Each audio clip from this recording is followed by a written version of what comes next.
Alan, we've got a problem with Stern and Wright's work for us in the Fontana litigation. What is it? 2 memos from you to the board about our strategy on the Fontana deal got turned over to Fontana by mistake. Fontana says that we've waived the privilege on them and won't give them back. How did this happen? That's where it gets interesting. It turns out that Stern and Wright had outsourced the document review to some company in a former British colony in the Caribbean. The company contracts with beginning lawyers there to do work like this, and somebody screwed up. The 2 memos didn't get put into the stack of privileged documents. You mean they outsourced the work without telling us?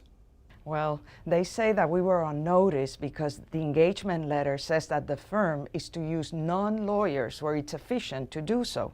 You remember, we negotiated for that provision because we wanted them to keep a lid on costs. Yes, but we meant using paralegals or researchers or investigators, not hiring people overseas to be our lawyers. And get this, it turns out that the Caribbean company was working on another job for Fontana at the same time. That's a conflict. That's what I said.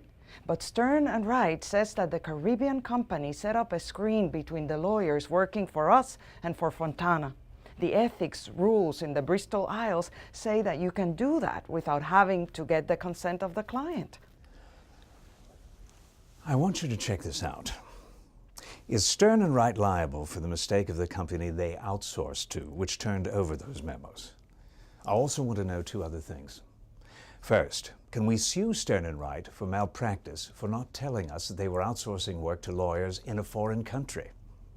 And second, can we argue that Stern and Wright is responsible for a conflict of interest because the outsourced company was doing work for us and Fontana at the same time? It would help if we could introduce that as evidence in any suit against them. I'll check and let you know.